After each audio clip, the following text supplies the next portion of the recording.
DMTV Info, votre chaîne d'information en temps réel. La politique, la santé, le sport, les faits de société, la musique, les rumeurs et bien plus encore. Vous découvrirez cela dans notre chaîne DMTV Info.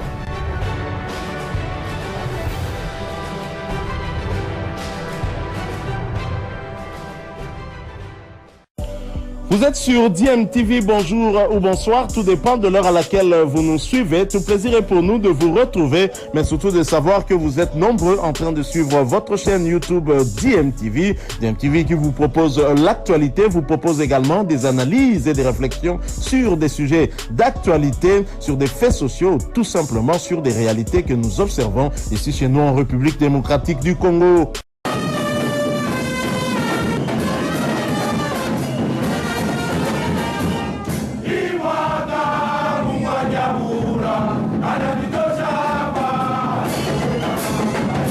Dimanche 24 juillet 2022, la salle Bukavu du Pullman a servi de cadre à l'Assemblée générale ordinaire du Football Club Saint-Éloi-Lupopo qui s'est ainsi acquitté de son devoir statutaire conformément au calendrier de la Linafoot. Sous la houlette du délégué de la Linafoot, Maître Innocent Kibundulu, ces assises ont connu plusieurs points à l'ordre du jour, dont l'audition et l'adoption du rapport bilan sous ses 4 volets, administratif, financier, médical et technique. Pour cet exercice, Dona Molongoy, patron de l'administration, est revenu sur la gestion administrative et quotidienne du club. Il a par la suite parler des correspondances reçues et expédiées.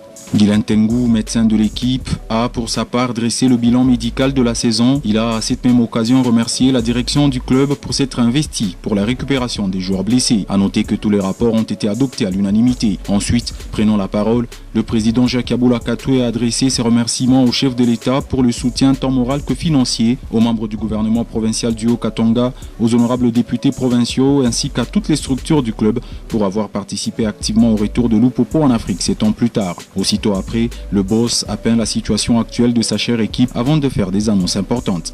J'ai le devoir de vous annoncer aujourd'hui que le coach qui a été sélectionné, c'est Mohamed Magasouba.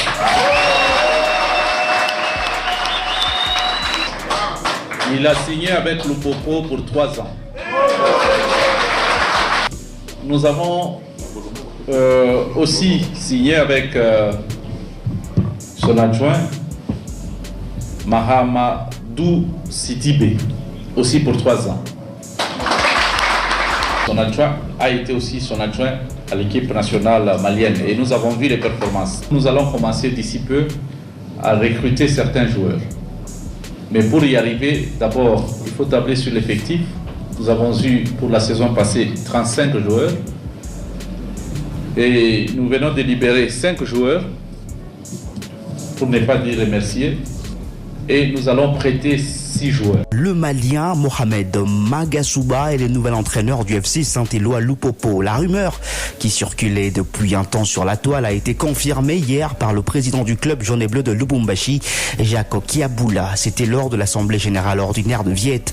L'ancien sélectionneur du Mali s'est engagé pour 3 saisons avec les Cheminots et sera accompagné par son fidèle adjoint Mohamedou Sidibé, engagé sur 2 fronts. La saison prochaine, Lupopo, qui va retrouver l'Afrique après plusieurs années d'absence, nourrit des grandes ambitions tant sur le plan national en Vodacom Ligue 1 que sur le plan continental en Coupe de la Confédération. On écoute Jacques Kiaboula Katoué. J'ai le devoir de vous annoncer aujourd'hui que le coach qui a été sélectionné, c'est Mohamed Magasouba. Il a signé avec Lupopo pour 3 ans. Nous avons aussi signé avec son adjoint Mahamadou Sidibé, aussi pour 3 ans. Son adjoint a été aussi son adjoint à l'équipe nationale malienne et nous avons vu les performances. Nous allons commencer d'ici peu à recruter certains joueurs. Mais pour y arriver, d'abord, il faut tabler sur l'effectif. Nous avons eu pour la saison passée 35 joueurs et nous venons de libérer 5 joueurs, pour ne pas dire remercier, et nous allons prêter 6 joueurs. Donc nous resterons avec 24 joueurs et l'exercice sera de recruter tout au moins 4 joueurs pour faire un effectif de 28 joueurs. Nous sommes en pourparlers avec certains joueurs. Je me réserve de donner leur nom. C'est des meilleurs. Vous n'avez pas idée. Les ambitions que nous avons, c'est d'avoir une équipe capable d'être premier de la Linafoot et premier en Afrique. Ensemble avec vous, nous allons mettre tous les moyens possibles pour que l'équipe y arrive. Jacques Kiaboula, président de la formation du FC Saint-Éloi-Lupopo, Mohamed Magasouba va donc signer son retour sur le banc de Lupopo 30 ans après son dernier passage en 1992. Pour rappel, quand le coach malien connaît le football congolais pour avoir aussi entraîné le Daring Club Motema Pembe et la SV Club entre 1993 et 1995. Outre son assistant malien, Mohamed Magasuba aura deux assistants congolais, à savoir Bertin Makou et Armand Kaembe, qui étaient déjà sous la période de Christian Braconi, le coach qui n'a pas donc poursuivi son aventure au sein de la formation du FC Saint-Éloi Lupopo. C'est à l'esplanade du bâtiment du 30 juin que le gouverneur de province, Jacob Lakatoué, s'est incliné devant la dépouille mortelle de feu Toussaint Mutombo Ilunga Ponzi. Le premier de Okatangé a déposé sa gèbre de fleurs et consolé la famille éplorée. Une façon d'honorer ce grand fervent supporter du Saint-Éloi Lupopo, club qu'il dirige actuellement et que le défunt a tant chéri jusqu'à diriger la coordination des supporters. Plusieurs autres personnalités, dont les députés tant nationaux que provinciaux, les membres du gouvernement provincial, les sympathisants de Lupopo et d'autres, étaient venus honorer cette âme qui a écrit une histoire avec le club jaune et bleu de Lubumbashi.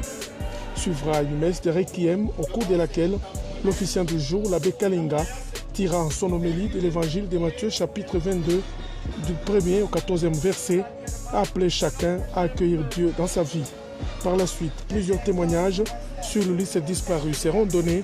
C'est notamment celui du skater du Saint-Éloi Lupopo qui a regretté le départ précoce de Toussaint Mpunzi, qui pourtant avait promis d'accompagner son club chéri durant sa campagne africaine.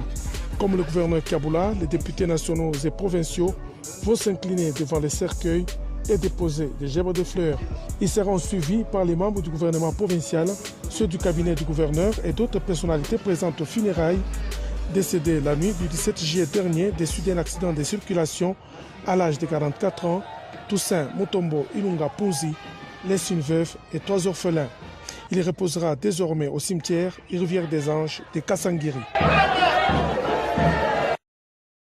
Équipe yetu ya Lupopo inakuwa qualifiée aux confédération na ni furaha munene sana parce que ilikuwa parmi nos premiers objectifs.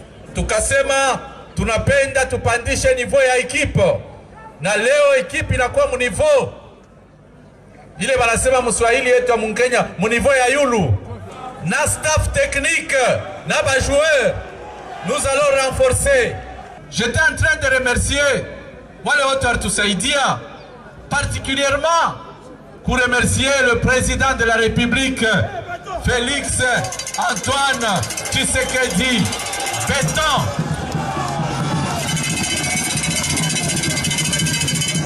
Pour couronner le tout, plusieurs artistes et musiciens, dont le célèbre groupe Zaiko Langa Langa, ont agrémenté cette célébration aux allures d'un jubilé.